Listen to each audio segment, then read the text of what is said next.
calling you Joe. Okay. I don't mind. Ok, that's good. Ele falou que não se importa se chamar ele de Joe, que seria Zé. Ok. Professor, fica à vontade. Eu vou ficar aqui na assistência. Qualquer coisa, pode me chamar. Como é que tu está enxergando a aula? Ela está pequenininha, está grande? Como é que ela está no monitor? Tá a tela cheia. Está a tela cheia? Uhum. E nesse momento, eu estou vendo vocês. No monitor do notebook, eu tenho uma tela menor e vocês. E no outro monitor, eu tenho uma tela cheia. Ah, tá ótimo. Então, tenta passar os slides para ver se passa. Tá passando, direitinho. Eu só tenho que levar o mouse para lá, para a segunda tela, só isso. E com as setinhas aqui do teclado. Eu não estou achando as setinhas, a caneta. Essa que eu acho aqui, será? Na segunda tela. Bem embaixo ali, é para aparecer. Não? Não está aparecendo. Ela é meio transparente. A Rebeca falou que acho que não estão aceitando ela na aula. Peraí que já vou dar uma conferida aqui. Obrigado por avisar. Eu estou gostando dessa história aí do marca-texto, que essa é uma vantagem, porque no Zoom tem que, cada vez que tu riscar, tem que apagar tudo antes de ir para frente. Aqui tu pode arriscar, pode fazer bagunça e no final só não salva. Gostei. Diz para ela tentar entrar de novo, Ana, porque eu não estou conseguindo... Não está aparecendo para ela entrar aqui, sabe? Deixa eu ver se eu consigo adicionar ela.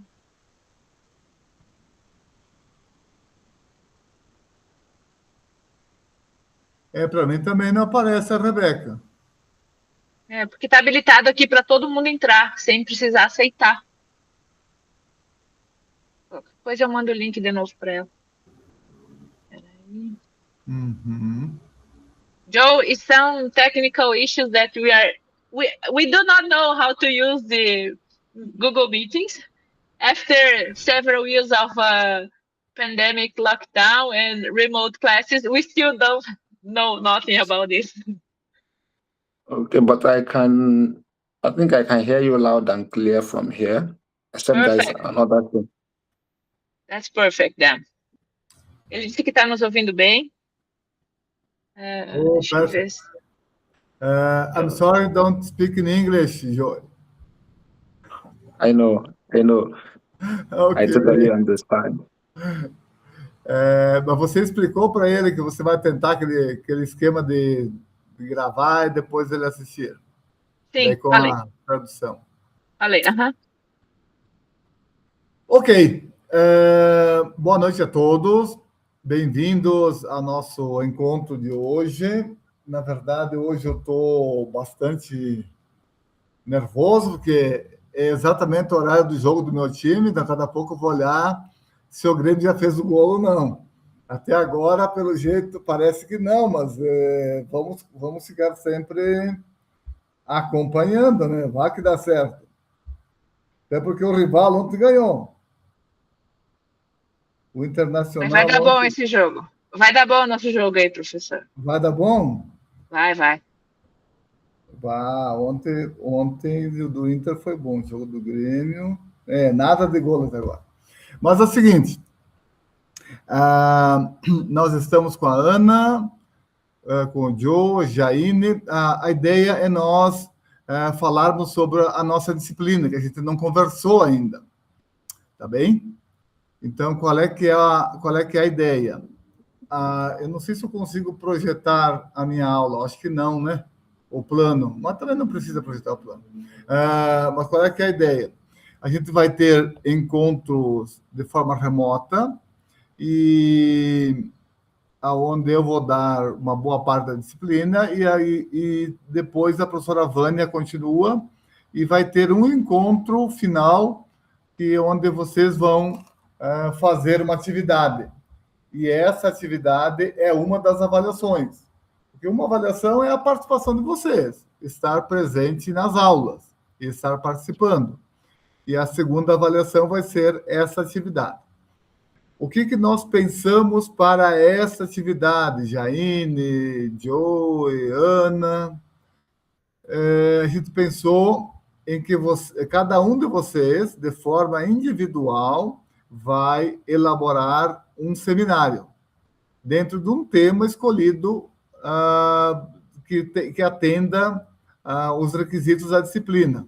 Eu vou sugerir alguns temas e daí, fala assim, Ana, eu quero esse tema. Então, perfeito, pega esse tema e vamos ver, depois falar um pouquinho como você vai desenvolver o tema. Você vai entregar uma monografia, pode ser no dia da apresentação, né, Vânia? Uma semana antes. Pode ser, se for antes, a gente vai ter que ler esse material, ou senão a gente lê depois, né? Ver se Depois, fecha com... eu acho que entrega sempre, porque nunca está pronto essas coisas, sempre arrumando. Então, entrega no dia da apresentação. Então, entrega nesse dia da monografia e apresenta o trabalho. Eu falo primeiro das regras, como tem vocês duas, vamos definir o tema de vocês duas, pode ser? Eu vou lendo os temas e daí, sei lá... tem a Rebeca também, tem 3? Desculpa, Rebeca. Tem 3. Eu leio o tema e daí a Rebeca diz, eu quero esse. Então, já fechou. Então, não vamos demorar muito para isso. Tema 1. Composição química e valor nutricional da aveia. Alguém interessa? Tema 2. Aspectos bioquímicos da malteação de grãos cereais. Tema 3. Uso de enzimas na produção de pão. Ninguém até agora? Pode ser esse, professor, como já está meio relacionado com meu trabalho, né? Ótimo, isso é importante. Então, já fechamos um. Estou gostando, pelo menos um já deu. A Ana Camila está pegando, então, o trabalho de enzimas. Fechou? Professor, quem sabe você repete o primeiro que eu traduzo para o Joe? Composição química e valor nutricional da aveia.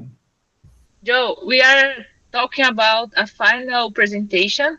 We want that you guys do some oral presentation about a specific subject and also share some it's kind of a small manuscript about the subject, some with the introduction, some like a review, a small review. And one of these subjects is the chemical composition about... Professor, consegue repetir? Composição química aí? Chemical composition and nutritional value of oats. This one subject, e o outro? Sobrou malteação, né? Malteação. It's cereals malting, germination, acho que é malte mesmo, né? Uhum. Como é que é malte em inglês? I don't know. Malte. Malte de cevada. Malte de cevada. Tô tentando... Grain malting. Yeah, grain malting. It's the germination process for brewing and this kind of application. This is the second subject. E o próximo é o quê, professor? Enzimas, que está com a Ana. 4. Ok. Produção de pão por fermentação natural. Sourdough for baking products. I think Rebecca already picked this. Rebeca, contigo? Ok. Então, Rebeca.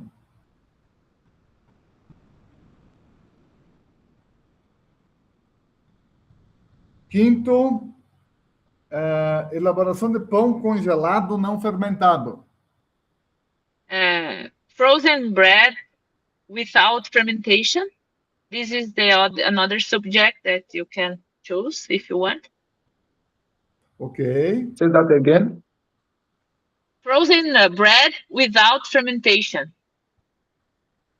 No fermentation before frozen. Freezing. Ok. Ok. Propriedades físico-químicas do amido de arroz.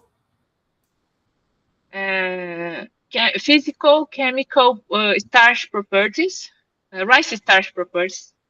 I think one pro already pick. Jaine? Jaine fica com esse tema, legal. Pode repetir completo só para me anotar? Propriedades físico-químicas do amido de arroz. Esse tem bastante material aí que eu conheço uns autores também. Ok. 7. Processo de parabolização de arroz. Rice parboiling. I don't know if it's common in Nigeria, but here in Brazil it's very common. If you want to choose this subject, we have a lot of material about this. You can say that again. Let me write it down. Okay, it's rice parboiling. Parboiling. I can write. Okay.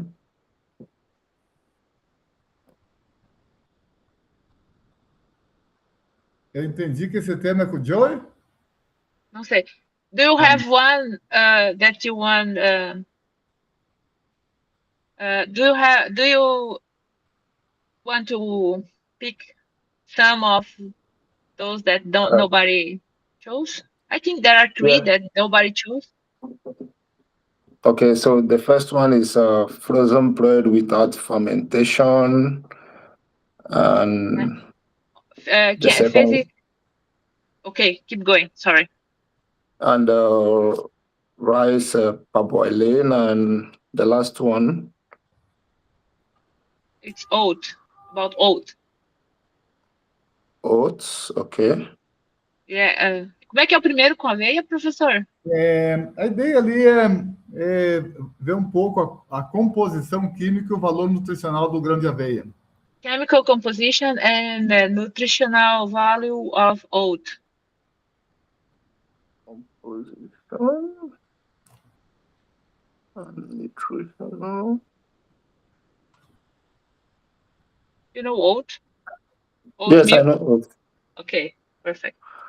I think I'll go with this chemical composition and nutrition valuation of oats. I think I'll go with this. Perfect. Eu tenho um artigo bem legal sobre isso, posso depois passar para você, você passa para ele. Ok. Se é que eu vou achar esse artigo ainda, mas eu acho que existe, é um artigo muito bom. Só para contar uma coisa aqui que deu gol do Grêmio.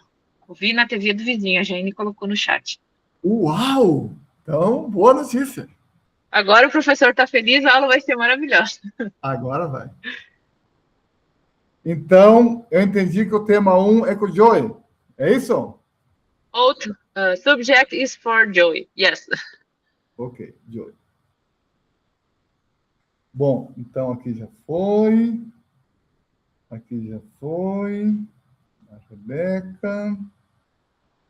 A Jaine. Eu tenho mais um tema que eu sugeri, mas podemos sugerir outros temas também. Acho que já foi todo mundo que está em aula, professor. Faltou o John, que hoje não está também. Sim, sim. Mas dos que estão. Só para eu tenho mais um tema aqui, Vânia, e podemos colocar mais alguns depois. Vai que alguém quer Produção de trocar. farinha de trigo integral por micronização ou por micromoagem. Alguém quer trocar? Tem chance. Não, tranquilo, só para saber que tem mais esse. Então, um de moagem por micronização. O que é isso? Na verdade, é um sistema onde o grão ele vai ser particulado em tamanho quase que mínimo. Você vai regular o tamanho de partícula, mas é um equipamento muito potente, é bem diferente da moagem convencional, por rolos ou por pedra. Então, é um micromoedor, alta velocidade e tal. Nós temos esse moinho em Mauá da Serra, lá com a... Quem é mesmo? Não conheço. A indústria da aveia ali, surgiu, do Tomás Sete, como é que é? Agora fugiu. SL Alimentos. SL. Aqui perto. Inclusive, uma visita valeria a pena junto à SL. Ele sempre me convida. Sempre convidou, eu nunca fui. Hoje o Rodolfo, que é um dos, acho que é o gerente do P&D, falou aqui no simpósio da UEL que ele é um egresso da UEL e veio contar a história dele na SL. Bacana, É nossa. uma empresa muito aberta à tecnologia, a essa parceria, pesquisas. Eu fiquei impressionada. Né? O Tomasetti, ele é membro da ACC, para ter uma ideia. Nossa. Ele é membro, ele participa de todas as reuniões da ACC. Ele era um financiador das reuniões da Veia. Sempre me pagava almoço quando ele vinha. Olha que beleza. Ele gostava muito de conversar comigo. Não tá na aula hoje a Maria Paula, o John, o Michael e a Dionis. Tá, então esses não chegaram. Bom, então vamos para a segunda etapa agora. Talvez depois você coloque um pouco para o Joey no final, mas rapidamente. Qual é que é a ideia do trabalho? A ideia, sim, é na forma de um documento. Então, cada um faz o seu seminário, e esse seminário, inclusive, depois podemos até transformar isso numa publicação, deixar na biblioteca, ou sei lá, ou deixar num arquivo. São temas desse seminário. Como é que você vai fazer esse trabalho? É um trabalho bem executivo. Então, vamos falar primeiro da monografia, do relatório. Então, é um relatório bastante executivo. Ele vai ter uma folha, que é a capa, a segunda folha, que é o sumário, a terceira folha, que é um resumo, a quarta folha, que é o abstrato. Na quinta, começa o item 1, introdução. E necessariamente, no máximo, uma folha também. Não mais do que isso, meia, sei lá, introdução. Na sexta folha, até a 15, a 16, no máximo 10 folhas, vai ser o desenvolvimento do trabalho. Nada de fazer um trabalho muito grandão, ele é bem enxuto, ele é bem sumarizado. É um review, é uma revisão bem pontual e, lógico, você é responsável por escolher o que tu acha mais importante para colocar no documento. Até porque, tem muita coisa. Sim, eu sei que tem muita coisa. Mas você vai selecionar aquilo que tu acha mais relevante e coloca no documento. Onde você vai fazer o desenvolvimento do tema. Vamos pegar, então, a questão composição química e valor nutricional. Eu imagino que aqui vai ter o item 2.1, que é composição química. Vai levantar alguns aspectos da composição química, pode eventualmente chamar atenção 2.1 para proteína, que é um item forte na veia, talvez o 2.2 da fibra, falar das beta-glicanas. Ok, falando de composição, e depois aborda o valor nutricional, onde vai levantar alguns aspectos mostrando por que a aveia tem suas particularidades e por que ela é diferente dos demais cereais. Fechou. Então, eu fiz o desenvolvimento do tema, com 10 folhas. Lá na folha 16, 17, o item 3, que é conclusões, e fecha com referências bibliográficas que você utilizou para a elaboração da monografia. Ok? Alguma dúvida? Durante o semestre podemos voltar a falar sobre isso. Alguém tem alguma dúvida, podemos voltar a falar e tal. Mas é um seminário bem executivo e feito na forma de um artigo de revisão. Introdução, desenvolvimento, conclusão. Conclusões. A apresentação. Eu não sei, a apresentação eu pressuponho que vai ser com a Vânia. Talvez você quer botar o teu formato de apresentação, Vânia, fica bem à vontade. Como é que você enxerga? Uma apresentação, um seminário, né, de 15 a 20 minutos, eu acho que não precisa ser mais tempo que isso, né? E aí o aluno vai mais ou menos trazer o que está nesse documento de forma didática, né? É interessante, criativa, com exemplos, pode trazer vídeos de uma parte do processamento que ache que é importante, alguns dados, tabelas, gráficos de alguns artigos, né? Para mostrar essas informações de forma que os colegas consigam entender e no final vai ter uma pergunta dos colegas e duas perguntas minha para questões de avaliação, né? Então, eu gostaria muito que cada colega pelo menos fizesse uma pergunta em um seminário, que aí todo mundo pergunta para todo mundo, né? Então, isso também vai ser parte da avaliação, a participação na apresentação do colega. Essa apresentação vai tentar fazer presencial, Vânia, seria isso? Isso, então a ideia é que no final da disciplina, ali por meados de maio, né, início de maio, a gente tenha pelo menos 2 encontros presenciais, tipo quarta e quinta, ou uma quarta a noite inteira, para a gente conseguir fazer essa apresentação. Eu acho que 15 minutos cada aluno, numa noite inteira, a gente conseguiria fazer isso. Perfeito. Bacana. E daí, gente? Tudo tranquilo? Tá tudo certo? Alguma dúvida? Alguma colocação adicional? Alguma dúvida sobre o tema que eu escolhi? Fala, Jaime.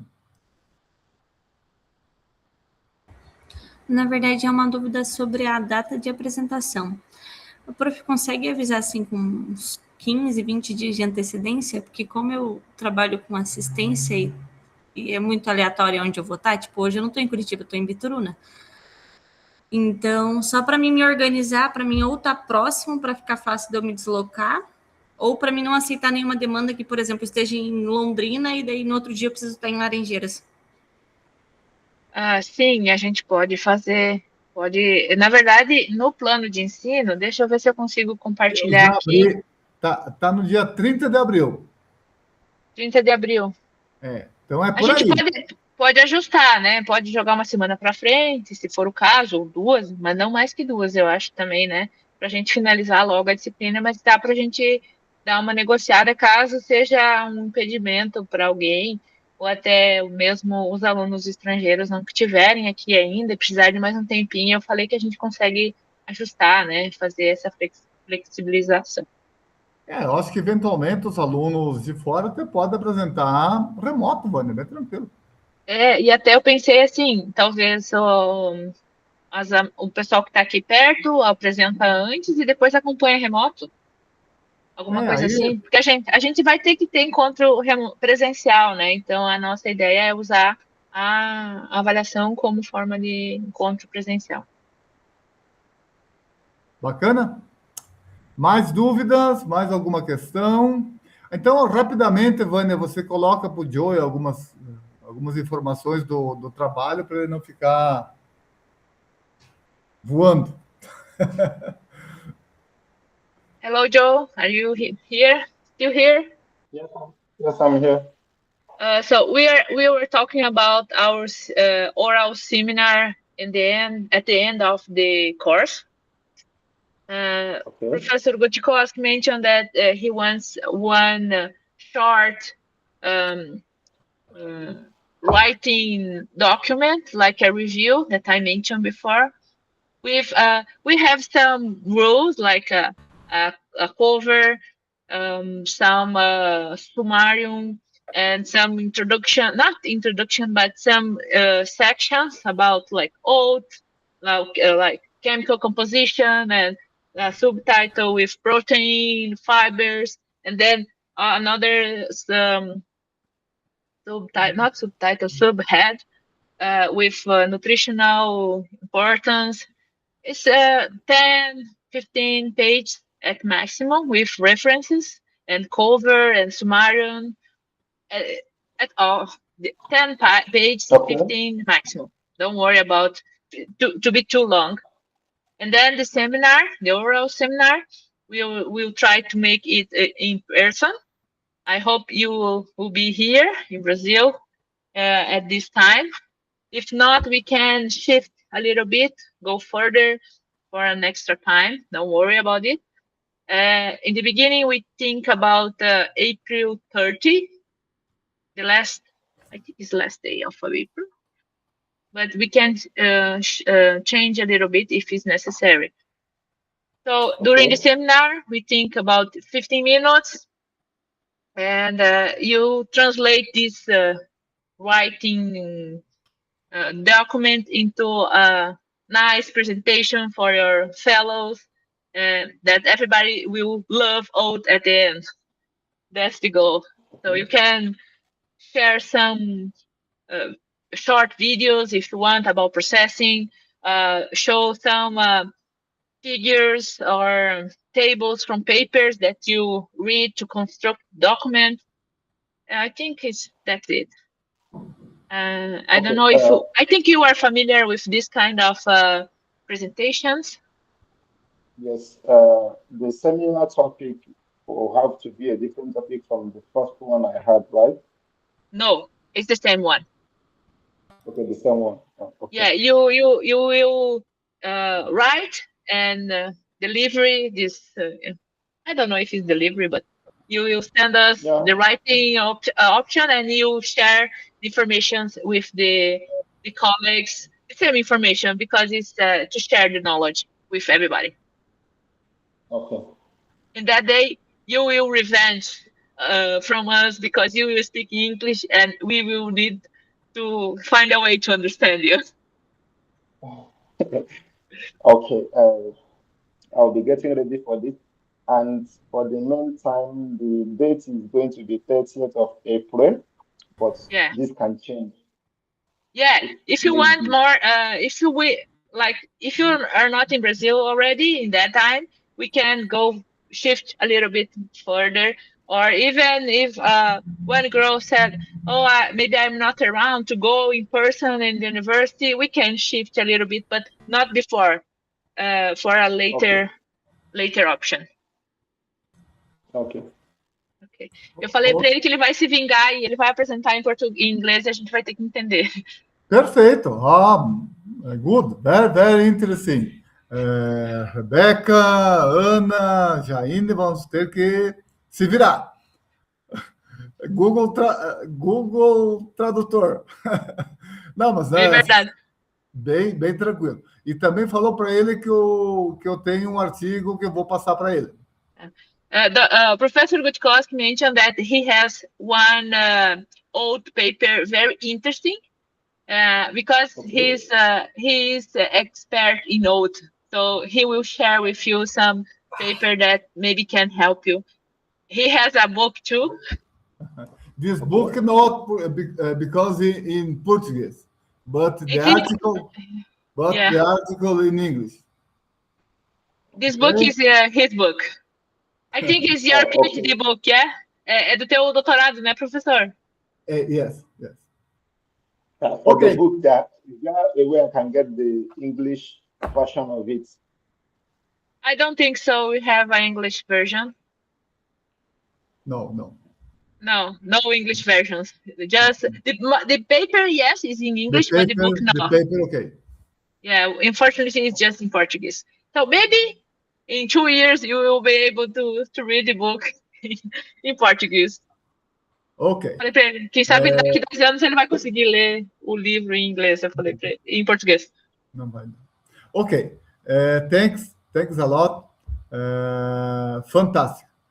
Now the class today.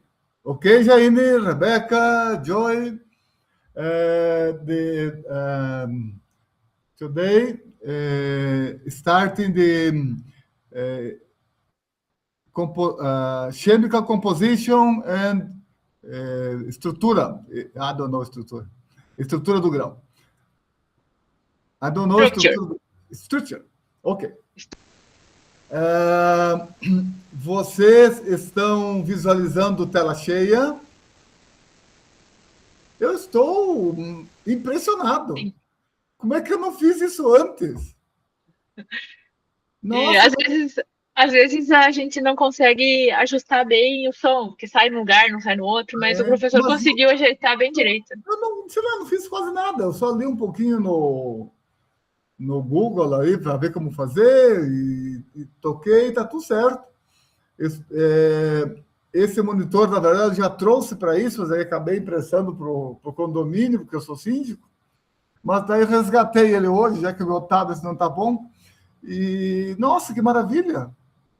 Porque vocês não imaginam o quanto é ruim tu falar para um papel. Hoje não, estou falando para pessoas, então é bem melhor, é bem mais gostoso.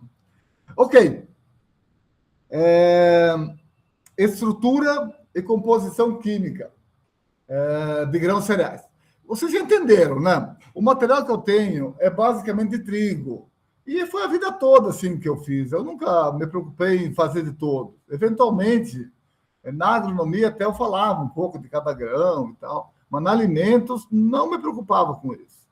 Até porque, sei lá, a ACC deve ter hoje uns 60 livros. Desses 60, mais de 40 é sobre trigo. Então, o carro-chefe da publicação mundial de grãos é trigo. Não tem jeito, é o grão mais estudado. Mas também tem de outros, né? Tem do arroz, tem da aveia, tem do milho, aí vai. Então, estrutura e composição química de grãos. A gente deve fazer isso em 3, 4 aulas. Outra coisa, eu não estou com muita pressa assim, de falar com vocês. Eu não sei como é que está o ritmo. Tá muito leve, está muito fácil, está num tamanho bom. Tá bom? Porque, na verdade, até agora foi mais uma introdução. Agora que a gente vai começar a falar um pouco mais da ciência de alimentos, misturar um pouco os diferentes áreas e tal, olhando a bioquímica, olhando a química, porque eu, além de professor de tecnologia, fui professor de química também. Então, tem um pouco essa noção da química, não muito, mas tem. E, então, aqui a gente vai falar um pouco mais de ciência. Então, vai ser um pouco mais eu acho mais legal. Vamos lá.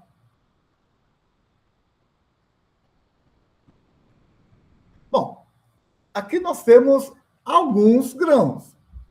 Na verdade, ou panícula ou espiga, né? Então, a cevada. Quando se fala em cevada, dá para falar muita coisa de cevada. Por quê? Porque a cevada, na verdade, a cevada ela tem essa questão do tipo de panícula, número de carreira de grãos, a dormência e, em especial, o cuidado com o grão. Por quê? Porque o grão de cevada, necessariamente, ele precisa ser melhor do que uma semente de cevada. Jaine, o que é grão, o que é semente? Difícil, né? Ou não?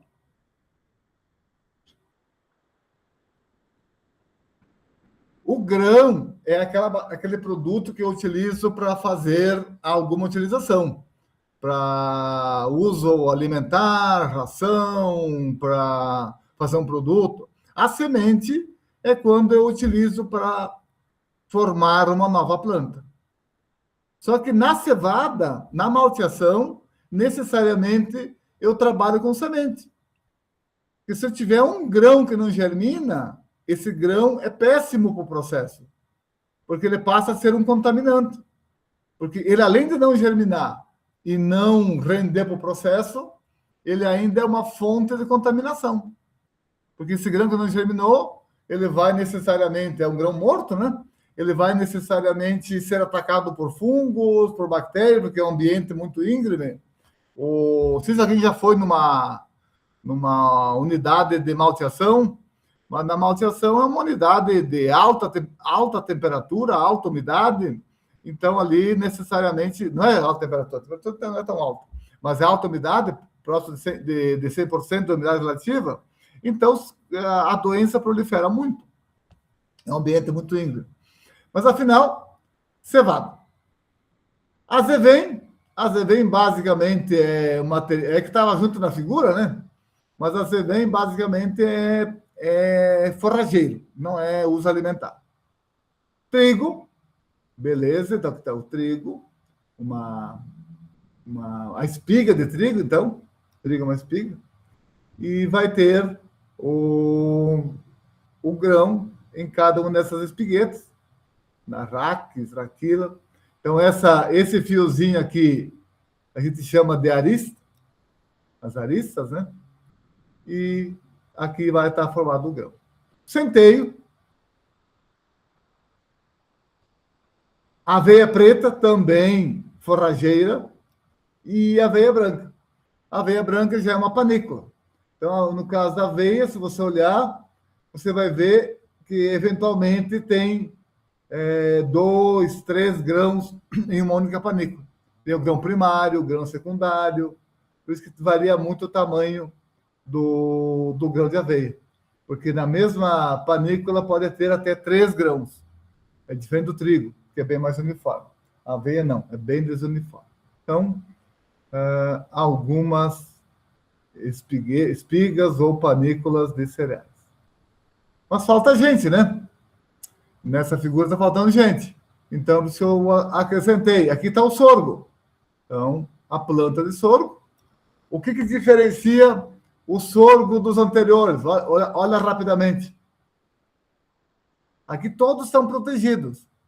Tem a palha e tal, que protege o grão. O sorgo não. O grão está exposto. O grão fica totalmente exposto.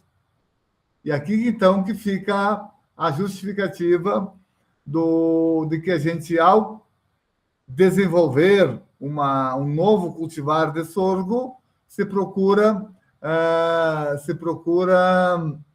aumentar a quantidade de tanino. O tanino é algo que faz com que o pássaro não tenha tanta vontade de consumir esse grão. Então, grão de sorgo. Mas ele pode ter mais tanino, menos tanino, vai depender de cada material. Ok? O milho. Então, o milho tem como característica estar bem separado a parte feminina da parte masculina. Então, aqui está a espiga, o grão e tal. Ok. Curiosidades. Então, vamos falar primeiro da estrutura do grão cereal. O que é o grão cereal? A gente costuma dizer que o grão cereal é uma cariópse. Por que uma cariópse? Justamente, é uma cariópse porque tu não consegue separar a cobertura protetora do endosperma. É tudo junto e misturado. Por não ter essa separação, a gente diz que é um falso grão, é um grão que tem que não consegue fazer a separação. É diferente, por exemplo, do feijão, da soja, onde facilmente você consegue separar o cotilene do tegumento. Já no cereal não consegue. Então, primeira coisa, o termo cariópse. E o termo cariópse se aplica aos grãos cereais e não aos grãos leguminosos. Eu falo cereais, leguminosos, mas modernamente seria poácea e fabácea, né? Então, hoje a gente não usa mais o termo leguminosas, e sim poácea, não usa mais cereal, e sim leguminosa fabácea e cereal poácea. Então, temos aqui 2 grãos, o grão de feijão e o grão de milho, e para estudar a estrutura do grão, aí temos vários autores que estudam isso, Betchel, Pomeranz e tantos outros, mas, afinal, o mais usual é isso, é estudar, dividir em 3 partes, que é o tegumento, o embrião e o tecido de reserva. Basicamente isso. Onde o grão é dessecado e separado as partes para o estudo. Então, o tegumento, também chamado de cobertura protetora, o embrião, também chamado de eixo embrionário, e a reserva, que é aquela parte que normalmente que a gente usa para a elaboração dos produtos, que é, no caso do trigo, é a farinha de trigo, no caso do milho, é a farinha de milho, e aí vai. Ok? Então, tegumento, embrião, tecido de reserva. E daí cada um desses itens dá para abrir um pouco mais, colocando mais itens, né? Mais informações de cada um desses 3 partes. Nesta figura aqui, a gente vê de forma tridimensional. Aqui, no caso, é o grão de arroz, né?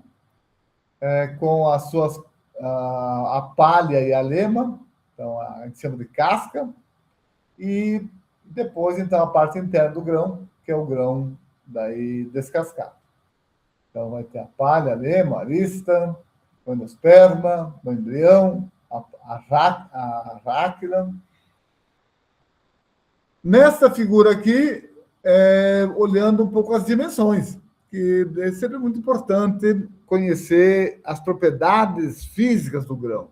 Qual é que é a espessura, qual é que é a largura, qual é que é o formato. Então, aqui dá uma ideia um pouco dessas dimensões, né? Bom,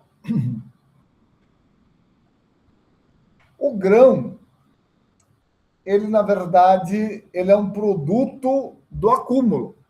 Como é que se forma o grão?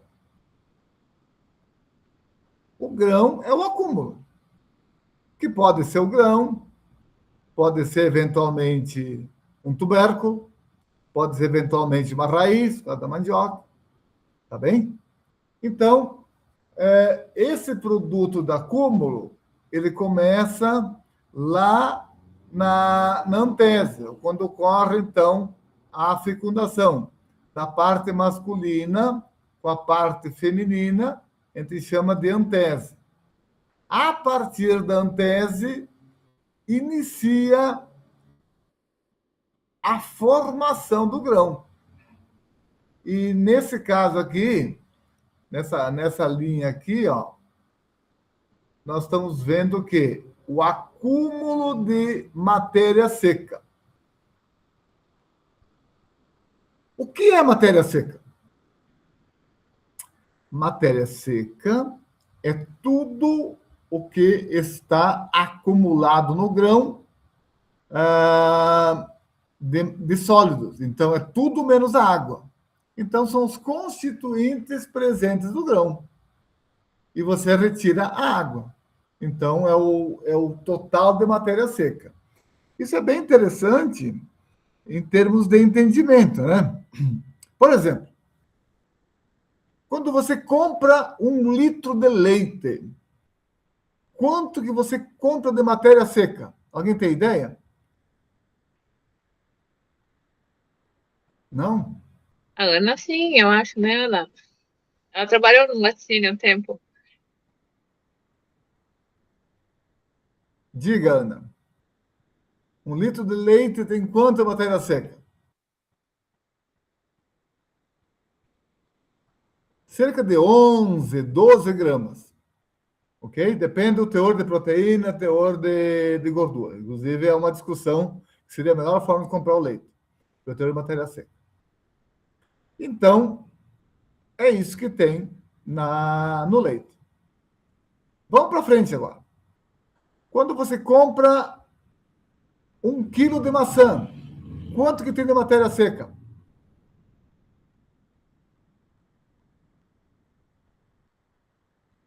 Olha, 5 gramas, 6 gramas. Não, na verdade, se é 1 quilo, é 50, né? E lá eu falei 11, seria 100 gramas de leite. Então, seria 112, 113. No caso da maçã, seria 50 gramas, 60 gramas. O resto é água. Então, quando tu compra 1 quilo de maçã, tu está comprando 60 gramas de matéria seca. Agora, quando tu compra 1 quilo de farinha, tu está comprando quanta matéria seca? Bom, a farinha tem no máximo 15% de umidade, então vai sobrar, tu está comprando 850 gramas de matéria seca. Então, vê como é importante a gente ter essa dimensão do que de fato tem no produto. Porque é muito comum a gente comprar muita água e achar que comprou um baita alimento. Que é o caso da carne, né? A carne, 65% é água. Então, quando você compra 1 quilo de carne, você está comprando 400 gramas de matéria seca. O resto é água. Está levando água para casa. Diferente do cereal. O cereal já é um grão seco, então ele vai ter pouquíssima água. Então, o que é matéria seca? É os constituintes químicos menos a água. Então, no processo de formação do grão, eu vou ter, a partir da antese, um aumento de matéria seca. Está aumentando a matéria seca, está aumentando, até o máximo. E depois começa a diminuir. Por outro lado, eu vou ter uma... Ai,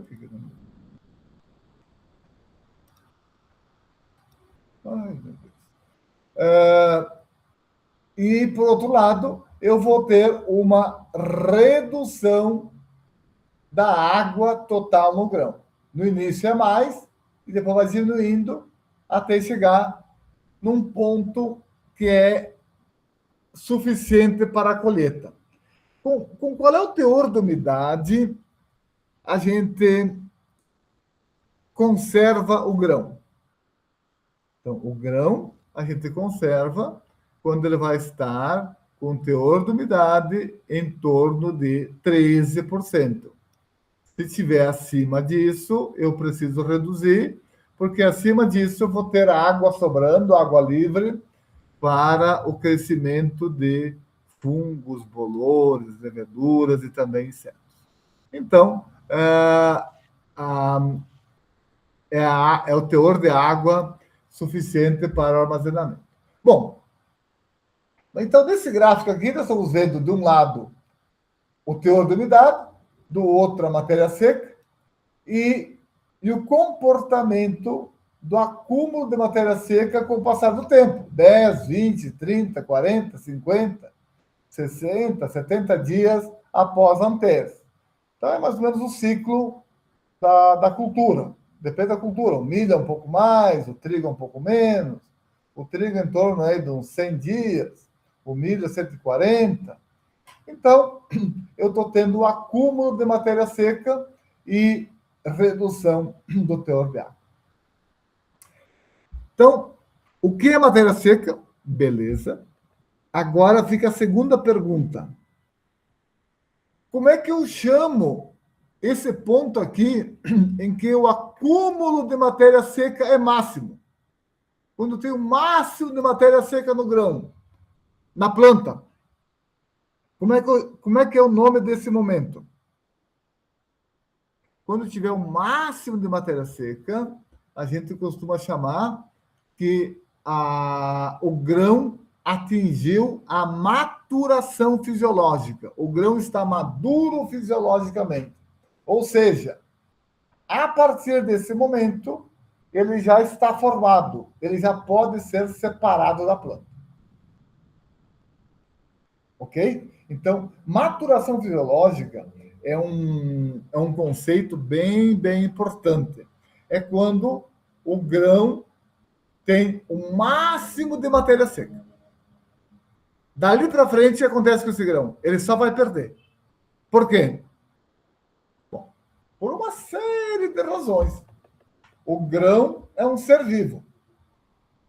Se o grão ser vivo, ele respira. Se ele respira, ele está consumindo metabólitos. Está consumindo carboidratos, consumindo amido, consumindo proteínas para a manutenção da vida. Bom, com isso, passa a gastar a matéria seca acumulada, porque não acumula mais. Daqui para frente não acumula mais. Daqui para frente somente vai gastar. Agora, essa perda de matéria seca, a velocidade... Primeiro, a perda é inevitável.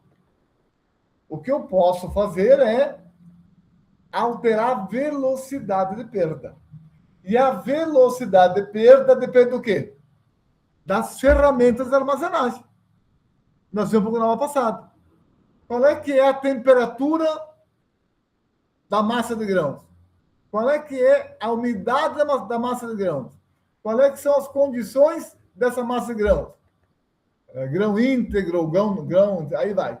Então, isso vai levar a uma perda maior ou menor. Então, vamos fazer aqui. Por exemplo, eu posso ter esse caminho aqui. Eu posso ter esse caminho aqui. Eu posso ter esse caminho aqui. Vai depender do quê? Das minhas condições de armazenamento. Então, por isso que a velocidade desse caminho aqui tem um termo que a gente conhece muito bem, que se chama quebra técnica. O que é quebra técnica? É a perda de matéria seca com o tempo de armazenamento. Então, quanto mais ruins as condições de armazenagem, maior é a quebra técnica. Então, a quebra técnica é essa perda aí. E essa quebra técnica, que é? No fundo, é prejuízo. Porque, vamos pensar assim, eu tenho um trigo armazenado lá no meu silo, e aqui eu tenho 100. Tá bem? Eu coloquei 100 aqui. Após 12 meses, quanto que eu vou ter? Não sei. Mas uma certeza eu tenho. Eu vou ter menos do que 100. Porque cada dia que passa, eu perco um pouquinho. Cada mês que passa, eu perco um pouquinho. Em média, se costuma dizer que a perda é em torno de 0,5% ao mês. Então, se for isso verdade, em 12 meses, eu perdi 6%. Então, em vez de 100, após 12 meses, eu vou ter 94. Tá claro? Tranquilo? Quebra técnica, maturidade fisiológica, matéria seca, antese e um pouco o processo de formação do grão. Aqui dá uma ideia da escala fenológica da cultura do trigo, né? Não vamos entrar nisso, que é bem agronômico, mas só para saber que isso tem, né? As diferentes estádios de desenvolvimento. E aqui a figura, a escala de Zadok. Então, desde da germinação até a maturação. Diferentes estágios. Mostrando cada estágio. Tem um que se fala que é bem importante, que é a questão do afilhamento, formação de afilhos. Então, a partir de uma semente, na verdade, você vai ter mais de uma planta de trigo, mais de uma espiga, em função dos afilhos, o crescimento e tal, alongamento, maturação, colheita. Ok. Então, agora sim, vamos ver o papel do tegumento. O tegumento é a cobertura protetora. é aquela parte mais externa do grão, da aveia, do trigo, do milho, do arroz. Então, no cereal, o tegumento ele vai ter o quê? Ele vai ter o tegumento junto com o pericarpo, já falamos da questão da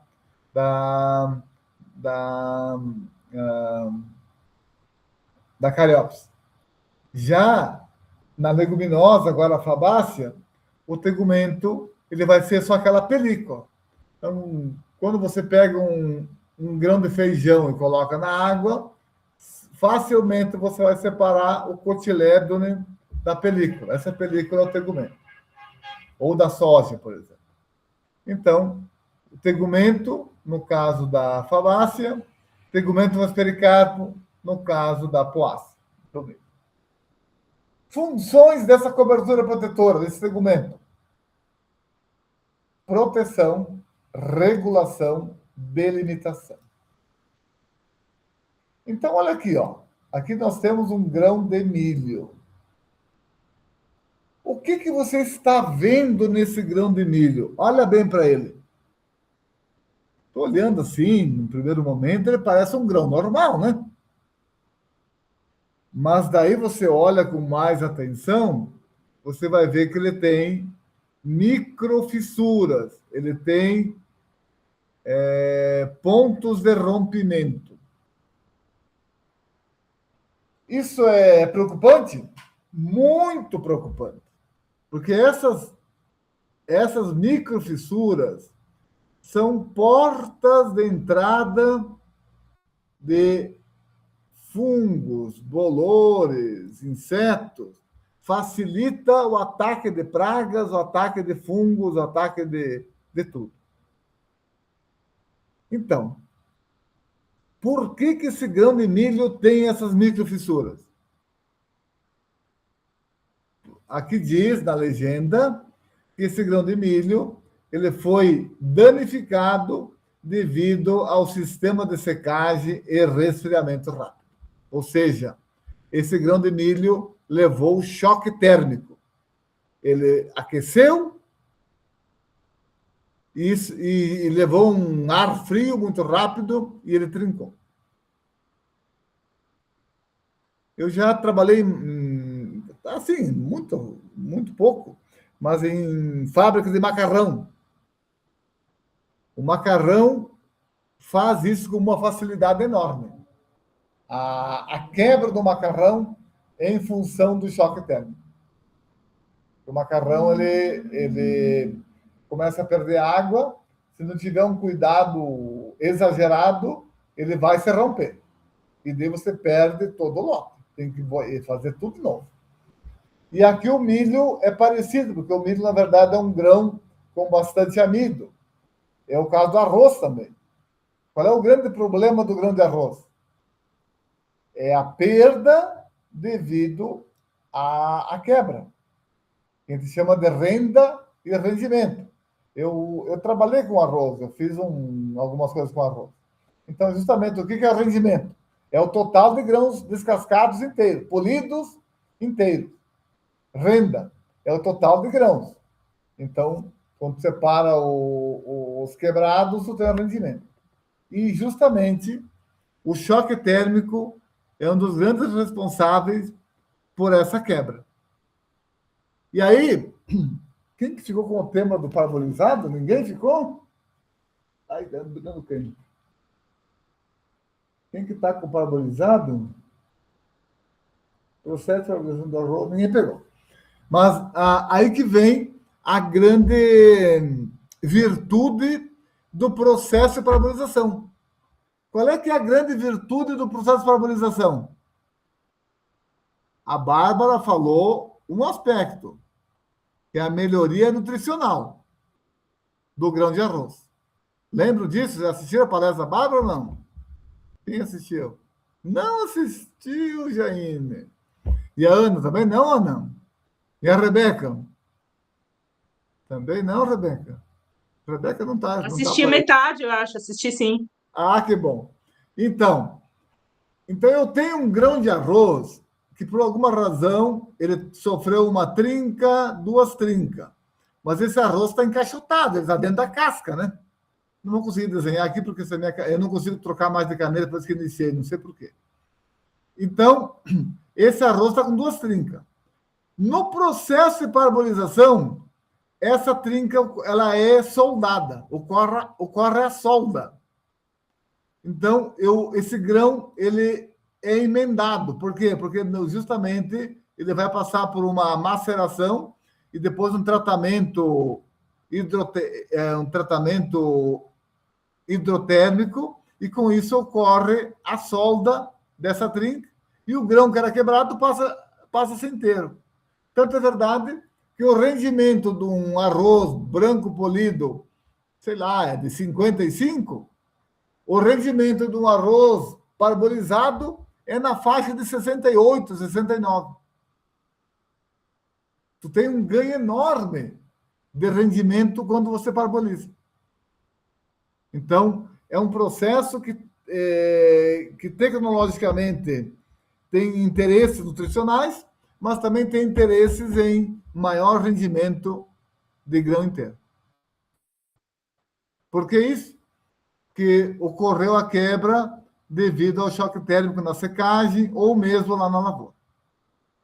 Isso quem sofre muito são os grãos amiláceos. Isso não acontece com o trigo, isso não, porque o trigo tem bastante farelo e tal. Isso não acontece com a soja, não acontece com o feijão. Mas acontece com o arroz, acontece com o milho. Então, se consegue enxergar esse grão de milho e o problema que é esse grão de milho para fins de armazenamento, ele é a porta de entrada de fungos, portanto, é uma possível ponte de aparecimento de micotoxinas. Afla, doma, aí vai. Por quê? Porque as funções não estão sendo cumpridas, que é justamente de proteção, regulação e tal. É exatamente o papel da nossa pele. Tu tá aí, Vânia? Oi, Vânia. Não tá. Vamos falar para vocês, então. Eu estou encucado. Eu tenho tu tá aí. Um amigo meu, ele, final de semana, ele comprou uma área de terra, até uma área grande, e foi lá caminhar com um parente dele, não sei o quê. Mas já faz tempo isso. Já faz alguns meses. E acabou entrando um espinho. Caminhando assim de bermuda, quente agora, sei lá, novembro, dezembro. E na perna entrou um espinho. Ele tirou o espinho e vida que segue, né? O cara escapou da morte, Vânia. Nossa, era um venenoso? Não sei, eu acho que é um pouco a circunstância, né? Na verdade, ele é um indivíduo que jogou futebol de salão e acabou machucando o joelho e botou parafuso no joelho. Esse espinho, a bactéria subiu, veio até o joelho e se multiplicou ali, tá? Atacou os parafusos ali e atacou também a coluna. Eu não sabia o que tinha. Tinha dor por tudo. Até que descobriu que estava com uma infecção no joelho. Mas ele já estava com cirurgia de coluna marcada, achando que o problema era dor de coluna. E era, na verdade, a bactéria tomando conta do organismo. Por causa de uma fissura, né? Um espinho. Por causa do rompimento da proteção do corpo. O espinho entrou, ele devia estar com uma contaminação, sei lá, beira de sangue, daqui a um pouco a água subiu e devia ter uma bactéria por lá, sei lá o que foi. Ou mas, afinal, lugar que passa animais também, né? Uma trilha de animais, assim, né? Que pudesse... Então, veja a importância da nossa pele como proteção. Há poucos dias falava com alguém aí sobre a questão da tatuagem, né? Que agora todo mundo faz tatuagem. Inclusive, eu estou revoltado, até minha filha está puro tatuagem. E daí o risco de doenças. O risco é muito, muito grande. Tanto no próprio tatuador, como nos dias seguintes. Que tu abriu uma porta de entrada. Então, veja como a gente tem que ter cuidado com as portas de entrada. E aqui, no caso, esse grão de milho, ele abriu, ele tem rompimentos e vai ter espaço, então, para a entrada de fungos, insetos e ocorrência de doenças, por não ter sido corretamente manejado. Cobertura protetora ou tegumento.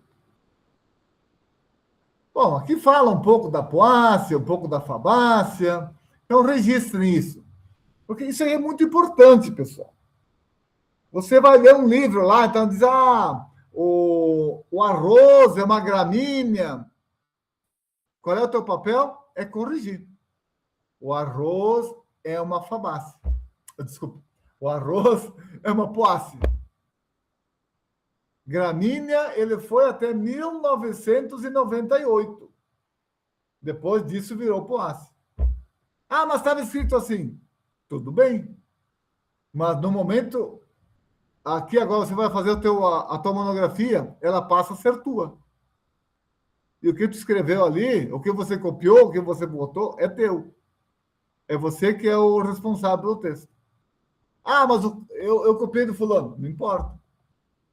A tua função não é copiar, a tua função é extrair a informação e colocar no documento aquilo que você defende e tem como verdade. Então, você não vai mais dizer que o arroz é uma gramínea.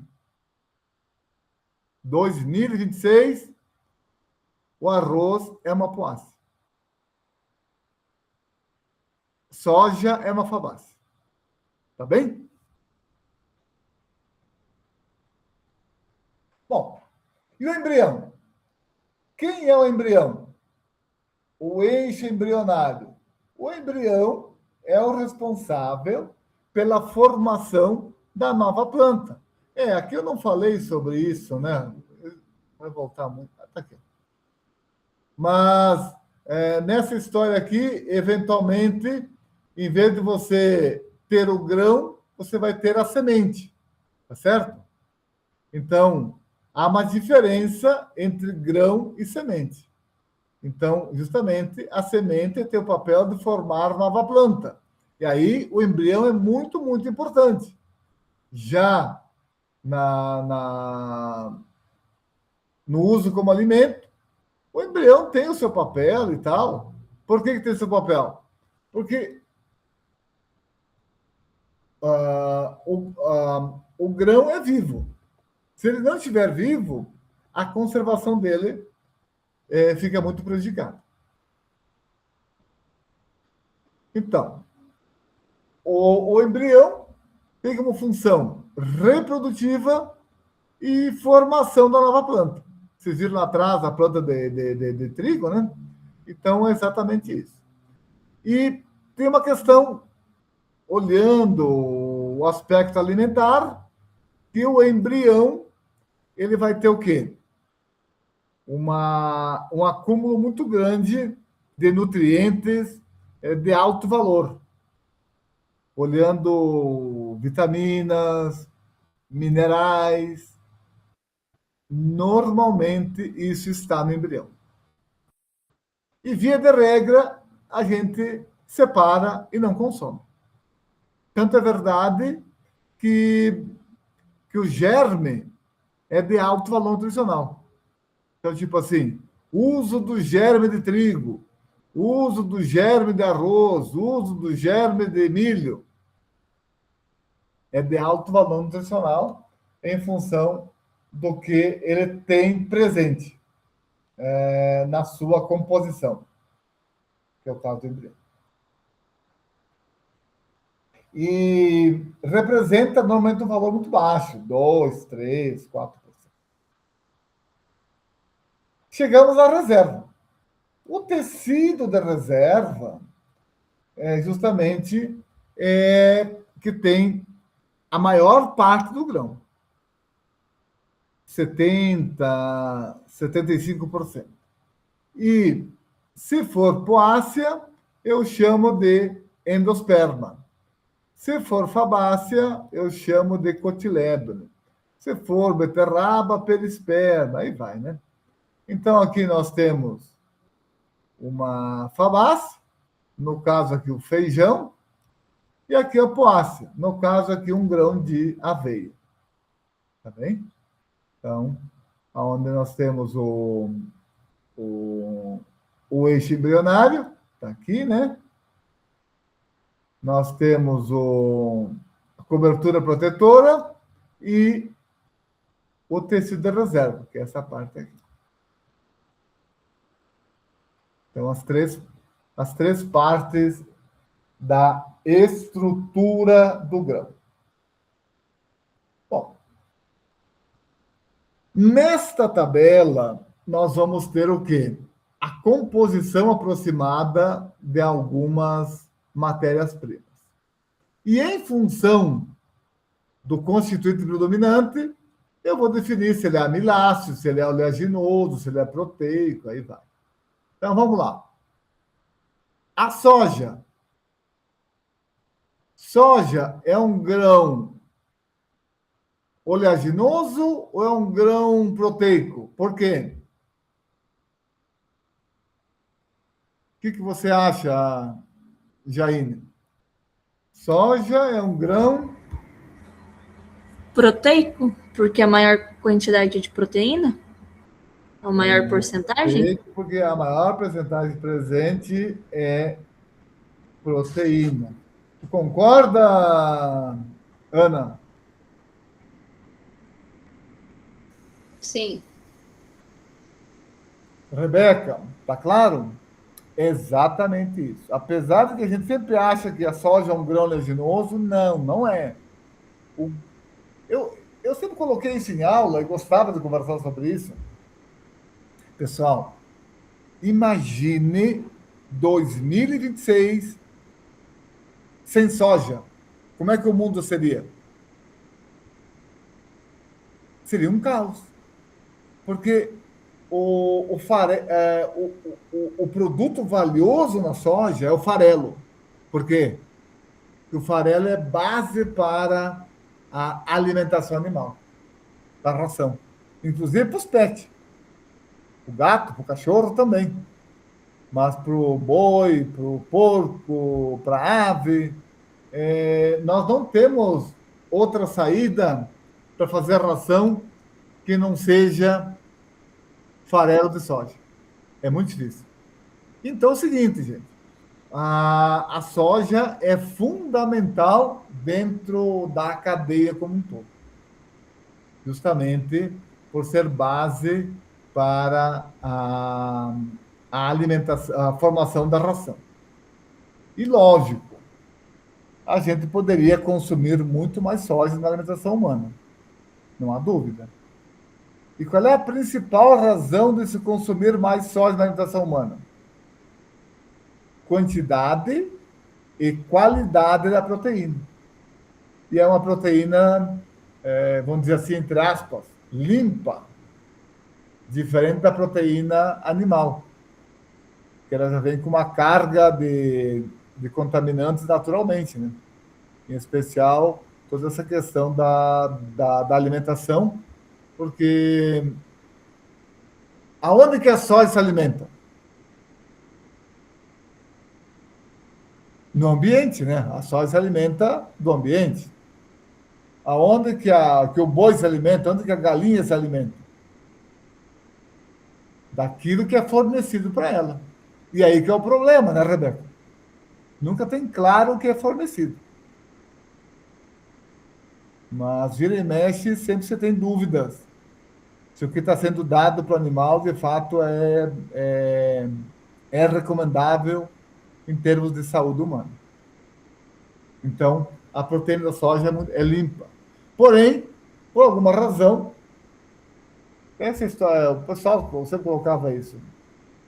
Se você é do meio rural, da agricultura, quando você colhe feijão, sei lá, tu colheu 30 sacos de feijão. Você vai guardar 2 para consumo humano. Agora, tu pode colher 1.000 sacos de soja. Tu não vai guardar nenhum para consumo humano. Vai vender tudo. É questão de hábito, né? A gente não tem hábito de consumir soja. Já o asiático tem. Mas responderam correto, obrigado. Soja é um grão proteico. E o trigo? Que tipo de grão é o trigo? O trigo é um grão amiláceo. Aqui, ó, 70% da composição é carboidrato. É um grão amiláceo. Que tipo de grão é o amendoim? Amendoim é um grão oleaginoso, quase 50% lipídios. Tá bem? Então, em função da reserva, ele vai ser amiláceo, oleaginoso, proteico, sei lá, fibroso e outros. Então, e essa reserva é uma questão de cada grão e do seu metabolismo como tal, né? Então, ele vai fazer esse caminho aí. Nessa tabela, dá uma ideia do teor proteico dos grãos cereais. E aqui vamos chamar atenção. Olha aqui, ó. Qual é o grão que tem um teor proteico mais elevado? A aveia, ó. Oats. A aveia, 14%, 16%. Tem maior teor proteico. A aveia também tem maiores teores de fibra no grão descascado. Que mais chama atenção aqui? Onde é que está o milho?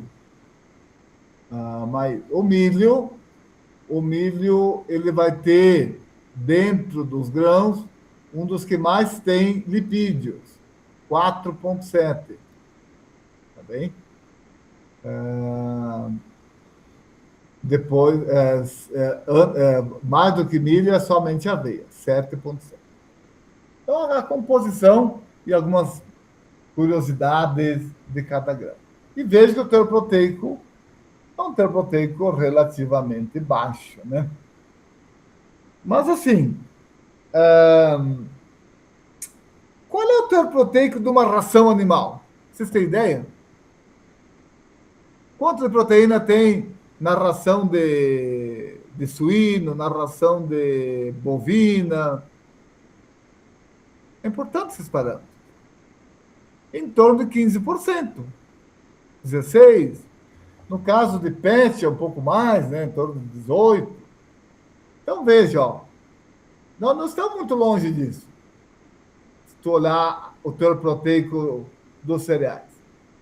Qual é que é o grande problema da proteína de cereais? É a quantidade? Não, não é a quantidade. O grande problema é a qualidade. Por quê? Porque a proteína de cereais ela é bastante incompleta. Você vai ver mais sobre isso. Tá bem? Mas em quantidade até que não dá pra dizer que falta tanto assim. Mais alguma questão sobre esses dados aqui? Acho que é isso. Vamos para frente. Bom, então fazendo um fechamento.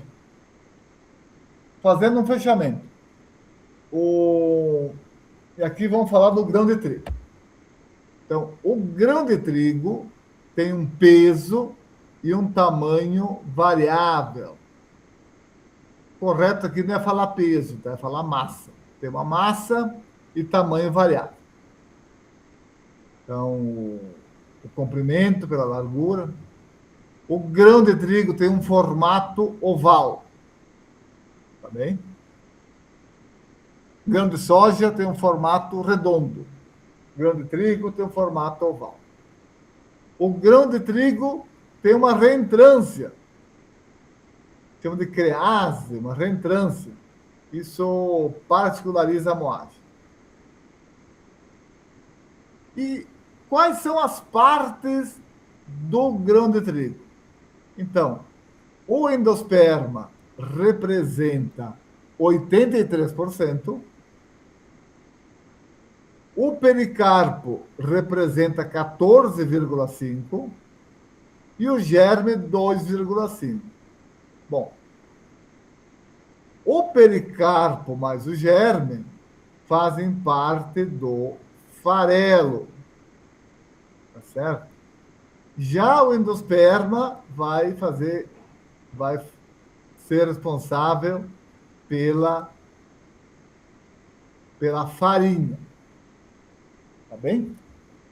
Acontece que desses 83% do endosperma tem uma camada, tem uma parte que não faz parte, que não forma farinha, que é a camada de aleurona. Ela faz parte do endosperma botanicamente, mas na moagem ela é separada junto com o farelo. Ok? Então, com isto, o máximo de extração de farinha, quanto que é? Estão acompanhando o raciocínio?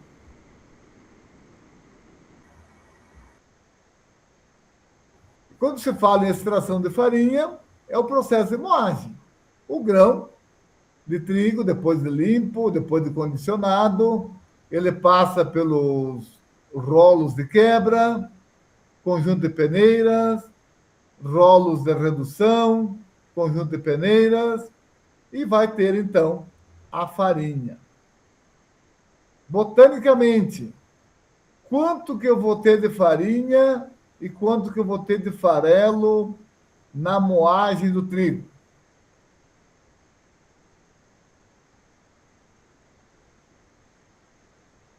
Então, aqui dá mais uma retocada na estrutura. Então, o grão de trigo tem o pericarpo, na verdade, são várias camadas, né? Células cruzadas, células tubulares, testa, camada de hialina. E aqui, ó, camada de aleurona. Isso aqui já faz parte do endosperma. Aqui está o endosperma em si e aqui está o germe, o grão de trigo. Bom, então fica aqui a pergunta. Qual é o máximo de extração de farinha na moagem do grão de trigo? 76. 76. Por quê? Porque 83 menos 7, 76. Tá certo, Jair? E a diferença? 24. 24 é farelo. Perfeito. Isso botanicamente. Na prática, lá no moinho, você vai definir a extração, porque a extração é um processo empírico. E você vai jogar para um lado para o outro em função de como você faz a regular. Mas, botanicamente, seria exatamente isso. Tanto é verdade que na moagem americana, na moagem americana, eles trabalham com esse número aqui. Não é como no Brasil. Para eles lá, o total de farinha é 76, ponto. Não é como nós, que vai sei lá, de 70 até 80, 85, depende o produto. Eles é tudo 76, que é o número correto, entre aspas. Né?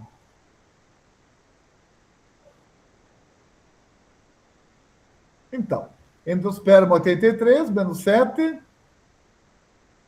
adicionado 14 a 2,5, então eu vou ter 76 de farinha e 24 de farelo.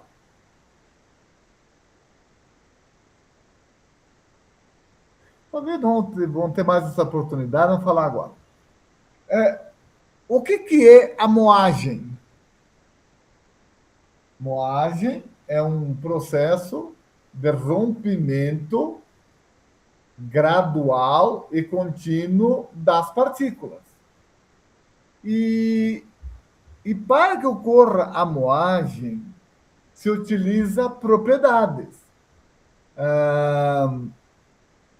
Então, a propriedade do amido e as propriedades do farelo. Então, a gente sabe que o amido é friável, é ruim de escrever aqui. Friável. O amido é friável. Já o farelo, ele é plástico. Bom, e essas propriedades do amido e do farelo são realçadas na operação de condicionamento. O que é o condicionamento? É a adição de água quando você está preparando o trigo para a moagem. Lembra lá, Ana, que o trigo fica parado um dia, 2, lá num local, para depois ser moído. Então, você coloca um volume de água, espera essa água entrar no grão, para depois moer. Isso é o condicionamento. O condicionamento melhora ainda mais essas propriedades. Quais são? Friabilidade do farelo e plasticidade, friabilidade do amido e plasticidade do farelo. Bom, ao fazer esse aperto, que pode ser assim, onde é que tá? Pode ser assim no caso de moinho de pedra, ou vai ser assim no caso de moinho de rolo. Como é que funciona o moinho de rolo? É bem interessante. O moinho de rolo não gira assim, ó. Não, ele gira assim, ó. Enquanto um dá uma volta, o outro dá 2,5 até 3 voltas. E daí, com isso, ele faz isso aqui, ó. Ele rasga. Ele não faz assim, não é um processo que faz... É como se passa um rolo para quebrar amendoim. Não é. Na verdade, é isso aqui. É um que passa bem rapidinho e o outro lento. E com isso, então, e ainda ele tem umas ranhuras. E justamente essas ranhuras, costa a costa, frente a frente, frente a costa e tal. E daí ajuda ainda mais esse rompimento. E essas propriedades, friabilidade, plasticidade, são muito bem aproveitadas, e com isso, então, ocorre esse rompimento. E, consequentemente, a redução do tamanho da partícula. E no caso da farinha, ela facilmente reduz a um tamanho inferior a 250 microns, que é o tamanho da farinha. E o farelo, ele não reduz, ele forma placas, ele forma pedaços, lâminas. Consequentemente, quando você vai passar aqui na peneira, o que acontece? O material de pequeno tamanho passa na peneira, o material que é plástico fica retido. Daí separa. De um lado, o material que eu vou chamar de farelo, e o que passou na peneira, eu vou chamar de farinha. Ok? Então, o processo de moagem é um processo bem empírico. Mas é bem verdade que você pode, tipo assim, fazer com que tu tenha um menor ou um maior quantidade de farelo. Aí você vai definir o quanto que você quer tirar de farinha. E isso vai depender o quê? Do número de passagem. Quanto mais passa pelos rolos, mais farinha você tira. Só que, quanto mais passa pelos rolos, mais contaminantes você coloca junto. E daí vem junto o quê? Vem junto partículas do farelo.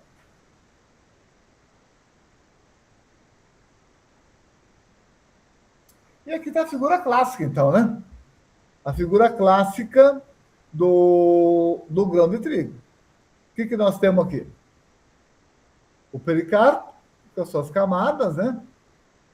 epiderme, hipoderme, células cruzadas, tubulares e tal. Nessa ponta aqui está, então, os tricomas. Aqui está, então, o embrião. E aqui está o endosperma. O que nós temos no endosperma do grão de trigo? Nós temos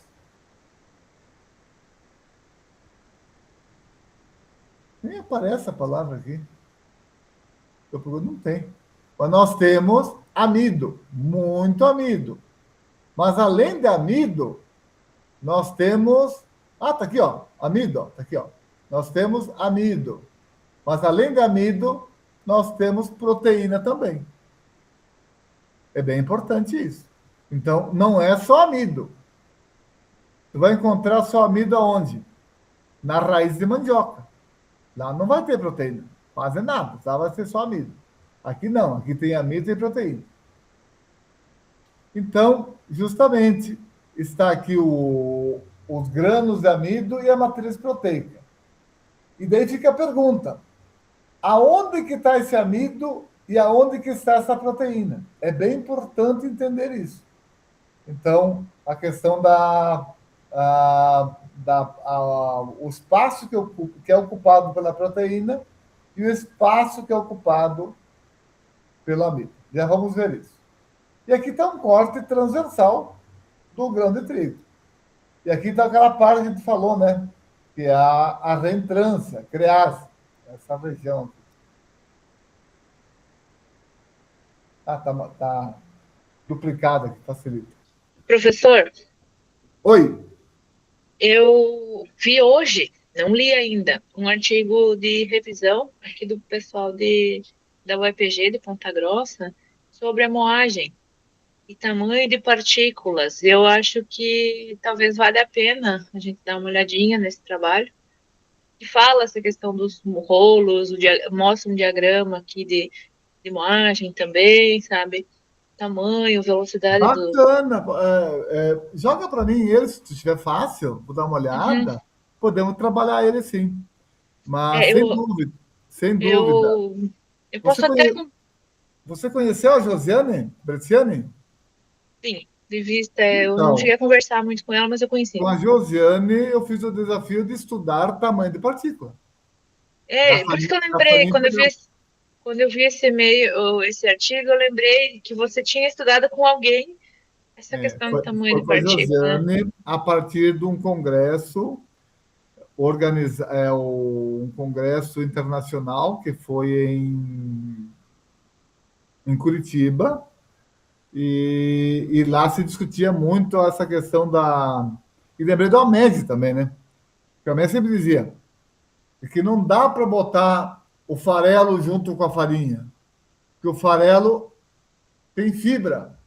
A fibra são espetos. Onde é que está aqui? A fibra são espetos, são agulhas.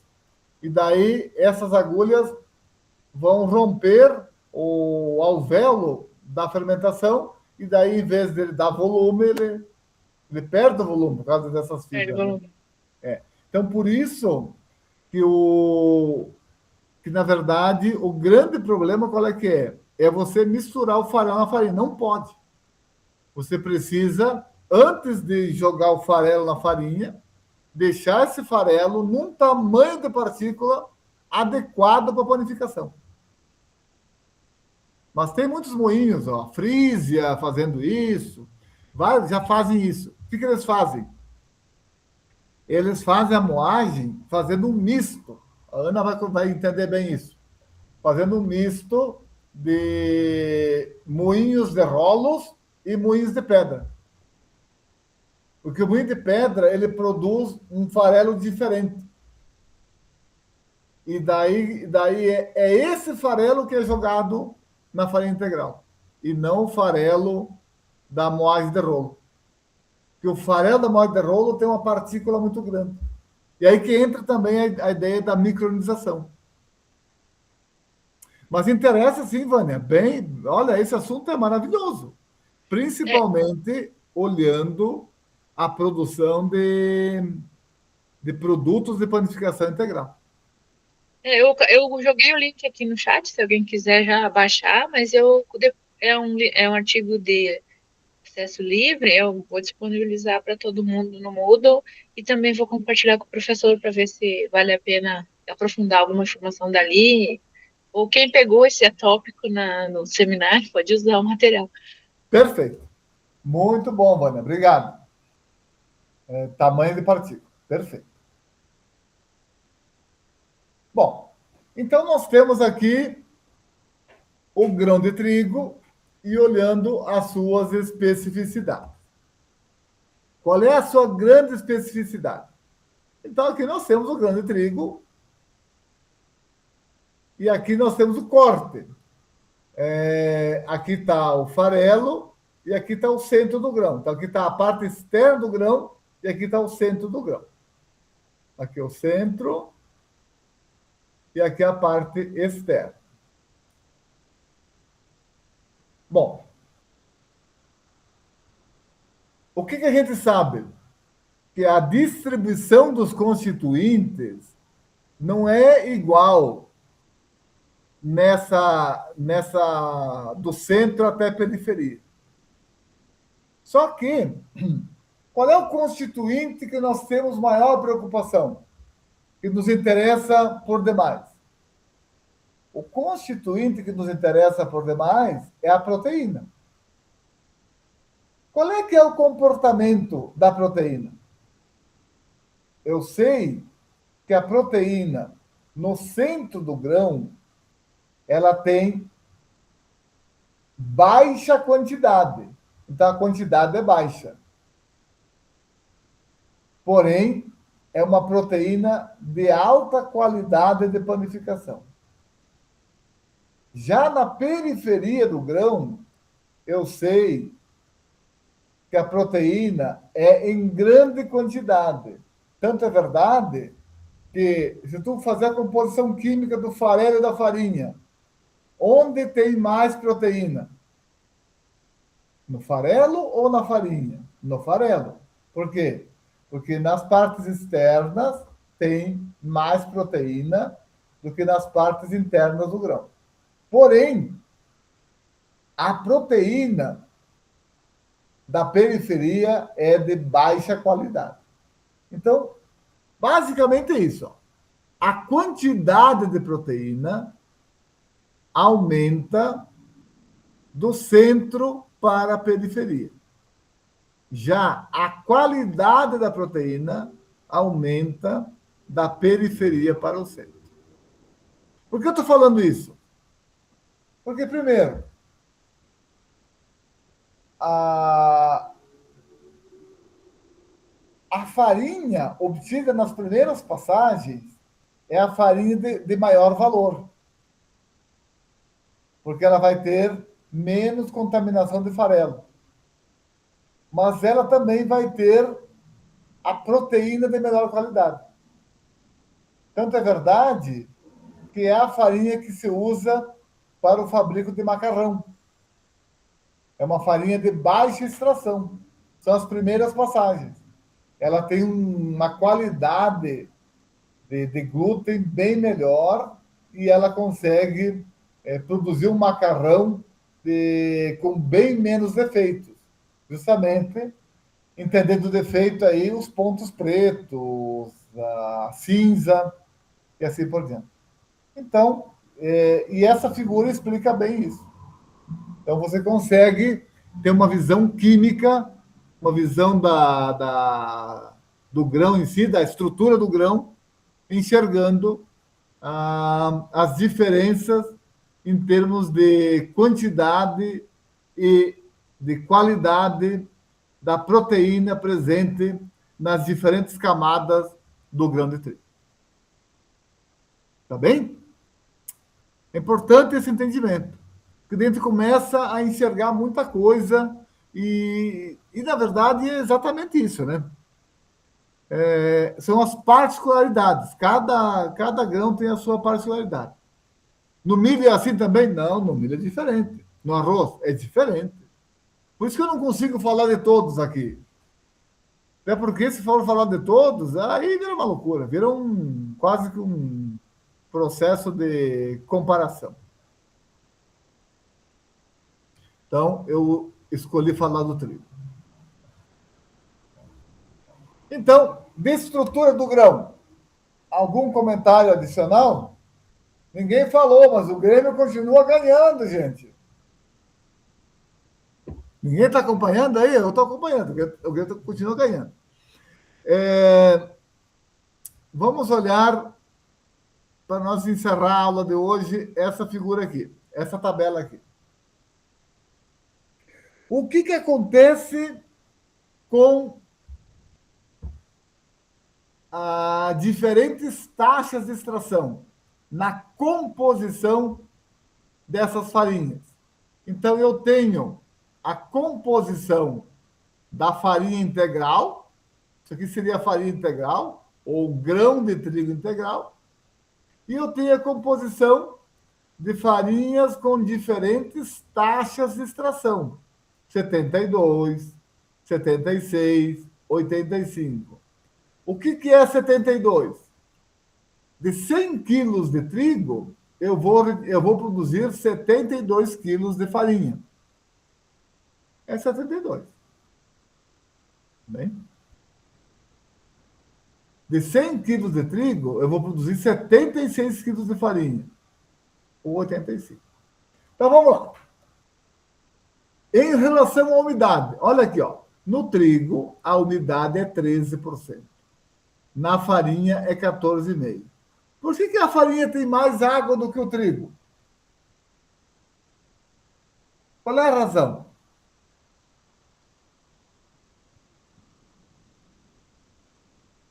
Quem que me ajuda a entender esse negócio? Por que tem mais água na farinha do que no grão?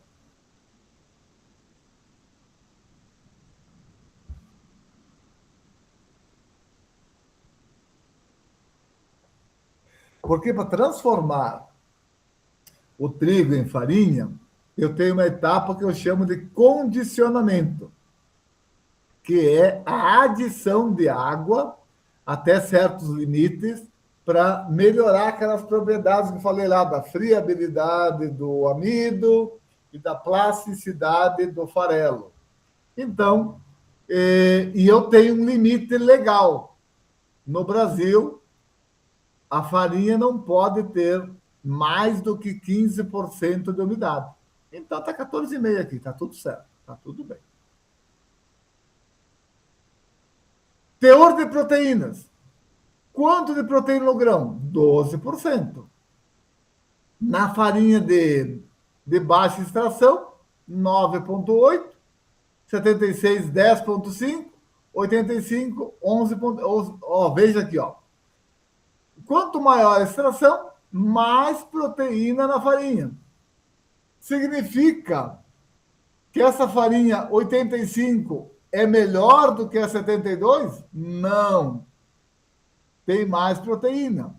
Mas não significa que essa proteína responde em termos de qualidade. Por quê? Porque a proteína de melhor qualidade é a que está na de baixa extração. E por que tem 9? Porque o trigo já tinha pouco. Agora, se eu partisse de um trigo que tinha 14 ou 15, esse número ia ser maior. Por isso que é importante eu partir de um trigo com mais proteína. E quanto mais proteína no trigo, mais proteína na farinha. Teor de lipídios. No grão, 2%. E nas frações, 1,1%. Praticamente metade. 1,5%, 1,7%. Vamos pular carboidratos. Fibra. 10,3%. Aqui é fibra alimentar, tá? 4,1%, 4,1%, 5,2%. Minerais. 1,8% no grão. Na farinha, 0,45%, 0,54%, 0,90%. Então, quanto maior a extração, tende a aumentar os constituintes, proteína, lipídio, fibra, minerais. E carboidratos? Opa! Carboidratos têm o comportamento inverso. Por quê? E justamente, se eu estou reduzindo proteína, reduzindo lipídio, reduzindo fibra, reduzindo minerais, eu estou concentrando amido. Então, aonde vou ter mais carboidratos vai ser na farinha de baixa extração. Quanto maior a extração, menos carboidrato. É uma pizza, né? A composição química é uma pizza. E com isso, então, tu tens os comportamentos. Lembre que até um certo tempo a gente comprava e vendia farinha pelo teor de minerais, teor de cinzas. Nós tínhamos farinha comum, farinha especial e farinha integral. Hoje também a gente até usa isso, mas hoje já não é um critério tão importante. Então, o teor de minerais indica o quê? É um dos grandes indicadores, é um indicador fiel da taxa de extração. Ele tem uma relação direta. Quanto maior o teor de minerais, maior é a extração de farinha. Quanto menor o teor de minerais, menor é a extração de farinha.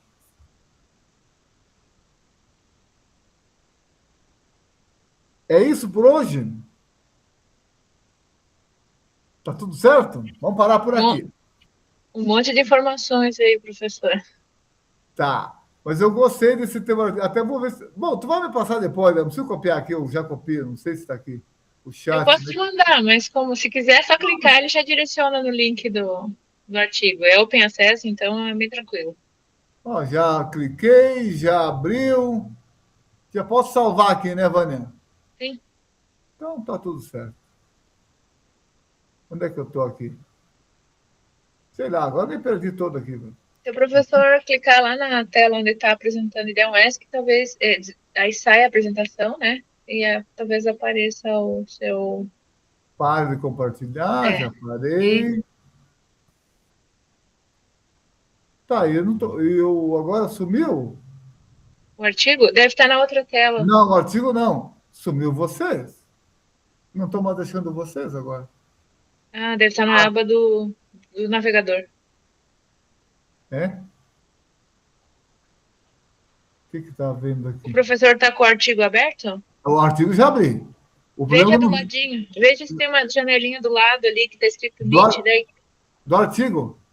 É, do lado do artigo ali, veja se não tem uma janelinha do lado escrito Meet. Em cima, na barra do navegador. Aqui só está o artigo. Confirme que é humano. Oh, mas não tem problema. Ah, tá aqui o Meet, ó. Ah, tá. Ufa. Fui salvo pela Vânia. Gente... Se todos os problemas fossem esses, tá bom, né? Assim, ó, como é que eu vou explicar para vocês? O meu filho trabalha com TI. Ele nunca entra em desespero. E eu, qualquer coisa, fico desesperado. E daí ele diz assim, pai, nada a ver. Fique tranquilo, vai dar certo. Porque, na dúvida, a Vânia já não é tanto assim, né? Mas eu acho que o pai da Vânia, ou o pai de vocês, na dúvida a gente não mexe para não estragar, né? E já essa gurizada não, mexe por tudo, também aí faz, vira e acontece, que sabe, conhece o sistema. Nós não conhecemos o sistema. A gente aprendeu o sistema por tentativa, por erro e acerto. A gente foi errando, acertando e alguém está aprendendo, né? E hoje não, hoje essa turma estuda. O Eduardo é estudioso de informática, TI, tá? Então ele sabe tudo. A gente não sabe nada. Quando há alguma coisa errada, já ligo para ele. Então, hoje paramos por aqui, estrutura do grão.